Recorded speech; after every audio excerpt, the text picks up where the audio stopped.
Hello, friends. This is Dave Hurwitz, executive editor at ClassicsToday.com, here with the ultimate box of Strauss for normal people.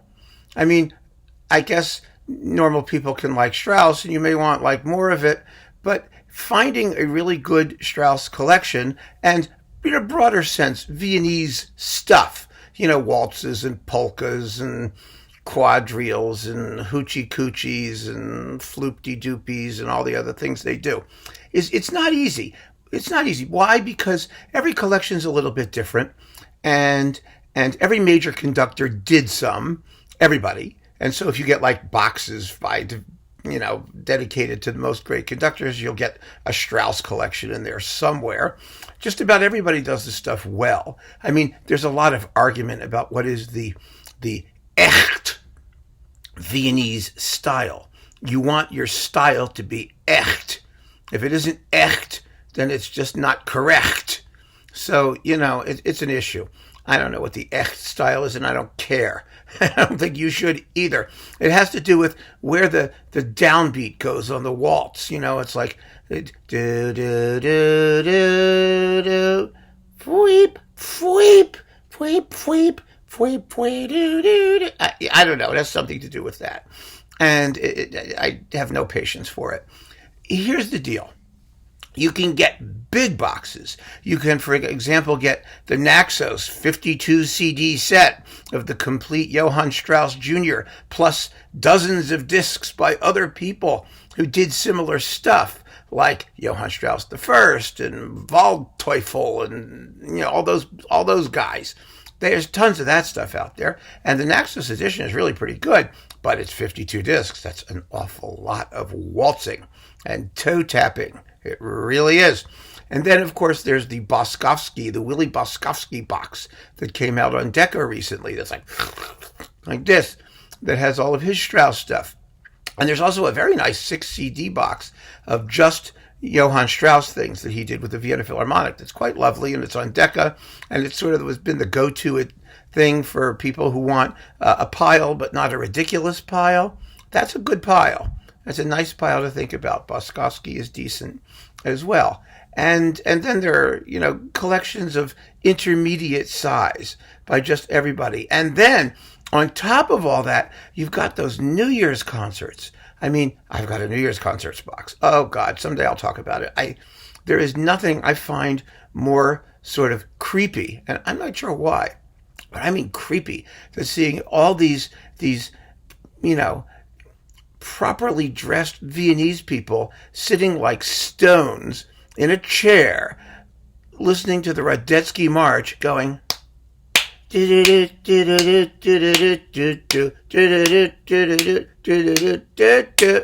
That's like Happy New Year in Vienna. Oh boy, doesn't that make you wish you were anywhere else? I mean, God, ugh.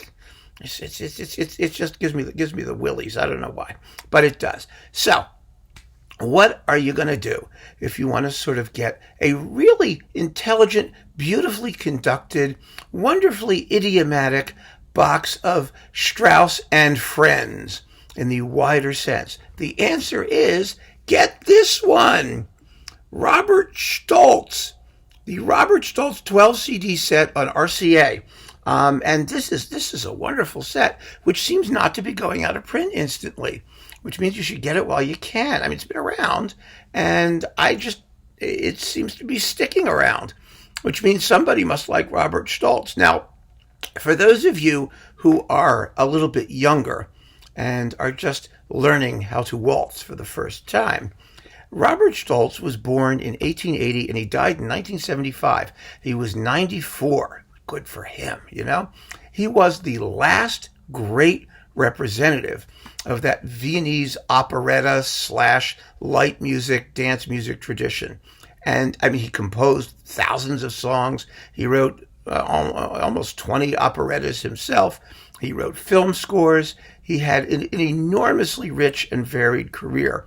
He was born in I think in Graz, Austria, And he was trained at the Vienna Conservatory under Robert Fuchs, who taught everybody from Sibelius to Mahler to and anybody who went through there. And you've heard some Robert Fuchs in my Romantic Serenade talk. He wrote lovely serenades for strings. He was really a good, jolly composer and a superb teacher. I mean, music in the 20th century would never have happened had it not been for Robert Fuchs. So he was a good teacher, and his other teacher was Engelbert Humperdinck of Hansel and Gretel fame. So he had a very, very good pedigree, a genuinely echt pedigree from Vienna, and he knew what he was doing, and he sort of commuted between Berlin and Vienna. When the Nazis came to power, he was quite anti-Nazi. He used to shuttle fleeing Jews back and forth in the trunk of his car. And then finally, after the Anschluss, he fled to Paris and later wound up in New York, where he conducted quite successfully for 6 years concerts of light music before returning back to Vienna, where he spent the rest of his life. I mean, he had a truly remarkable career. Now, in Europe, he's very, very, very well known. He made lots of recordings as a conductor of Milker and Lehar and operetta things. He did a bunch of Merry Widows.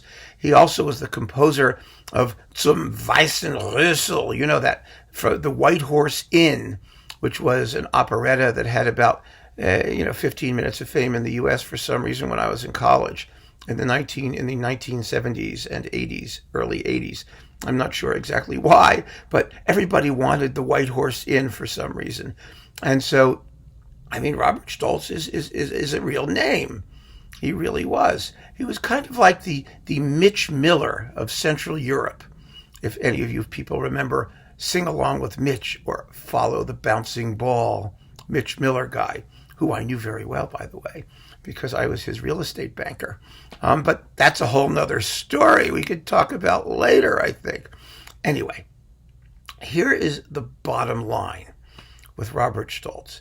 No one is going to give you a better sense of Viennese light music than he will. These recordings were made with the Wiener Symphoniker and the Berliner Symphoniker, which is not the Berlin Philharmonic or the Vienna Philharmonic, but they're perfectly fine for our purposes. And you get 12 discs here. And I'm going to tell you what's so cool about this. What is so great about this set is that it's not just Johann Strauss Jr., it's everybody who was in that tradition, starting with Lanner. What was Lanner's first name? Joseph Lanner. Yeah, thank you. And working its way all the way up to Robert Stolz himself. So you get a smattering of everything, and it's all in chronological order. And within a composer, it's in order by opus number.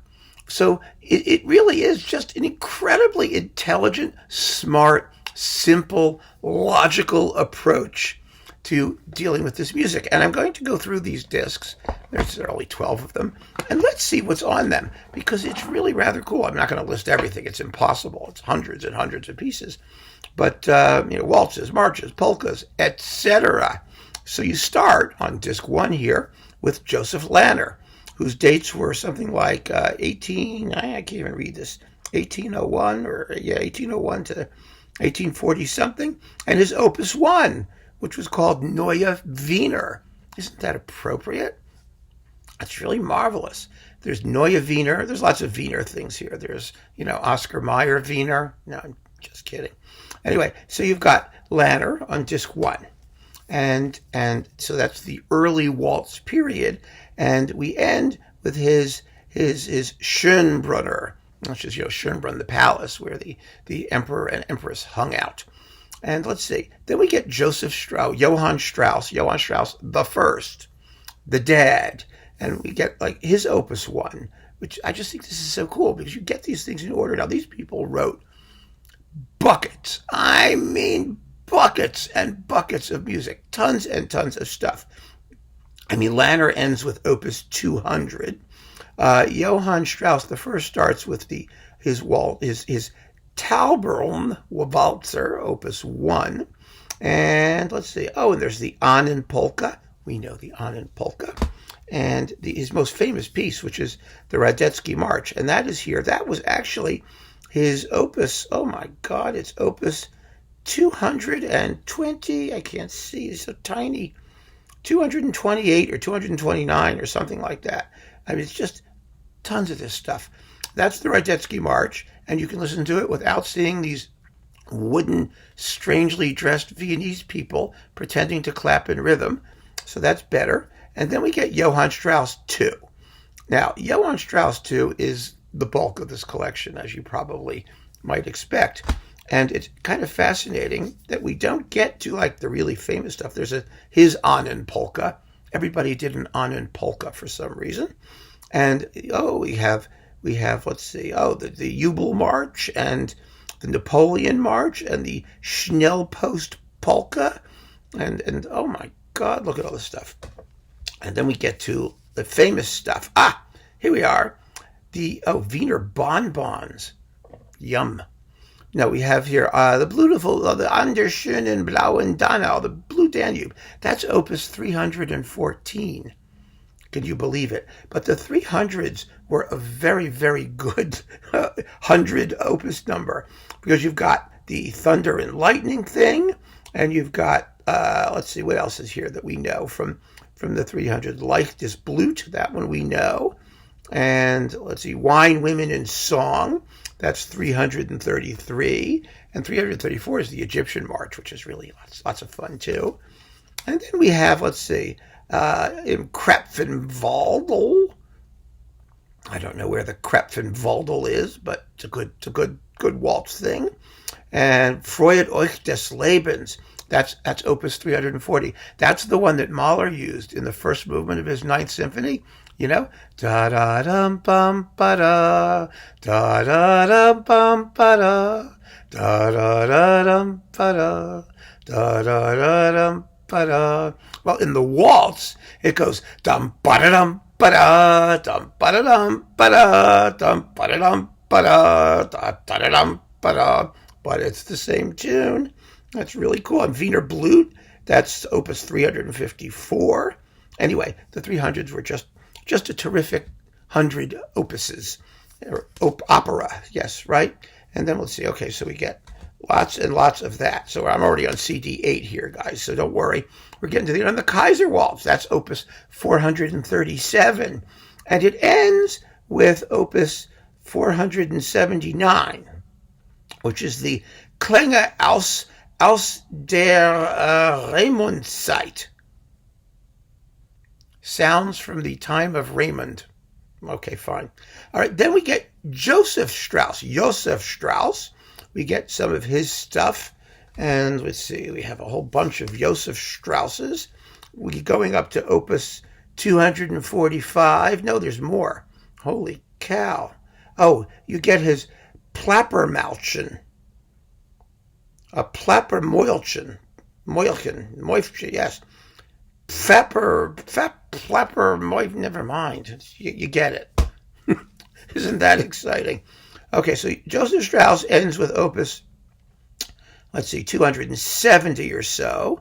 Oh, it keeps going, 281. Then there's Edward Strauss and Joseph Labitsky and Joseph Gungel. Everyone should have some Gungel. How can you live without Gungel? And Philip Farbach II. Oh, this is a good one that I get to try and pronounce. Im Kallenberger Dörfel. Yes, the Kallenberger Dörfel.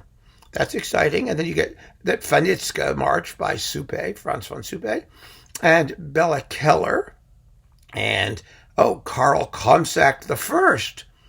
That means there must have been a Karl Komsack II. Who knew, right? And Juventino Rosas. Über den Wellen, over the waves. That one even I can handle. Isn't that exciting? Oh, okay. And then we get Carl Michael Zierer. And with Zierer, we're getting up to, he died in 1922. So you see, we're moving through the entire 19th century and getting into the 20th century. And finally, on disc number 12, here it is, we have, after Zierer, we have Richard Heuberger and Oscar Strauss and Franz Lehar. You know, the gold and silver waltz. Everyone knows that, right? And Julius Fuchik, the entry of the Gladiators. Oh, I mean, circus music. Oh, God, I love the Entry of the Gladiators. I used to play that in concert band all the time. It's a wonderful, wonderful, wonderful tune. It's well, you know it. And let's see, Leo Fall and Siegfried Translator. That was his name. Siegfried Translator. Translator. I don't know how you would pronounce it. Translator. His name was Siegfried Translator. Go figure. Oh, and there is Carl Komzak II. Look at that. Yes, he did the same thing as his dad. And of course, Emmerich Kallmann. And finally, Robert Stolz. Only one waltz by Robert Stolz. He wrote tons and tons of this stuff. So that is an example, I think, of just remarkable modesty and sensibility. And so if you're looking for a really fine collection of all of that light stuff presented in an intelligent and I think musically interesting way, a wonderful list of names, people you've heard of and haven't heard of, all the popular stuff that you want, with tons of popular stuff that you may or may not want or may discover that you want, then Robert Stolz is your guy. This cost, as 12 discs, it's like $3 a disc. It's like $35. I mean, it's a steal. It really is. Get it while you can. I really, really recommend it. And you'll have all that you need in the Strauss division, beautifully organized, sensibly presented, and done as well as it probably can be. I mean, it just doesn't get better than that, does it? So keep on listening, folks. Dance the night away. Take care.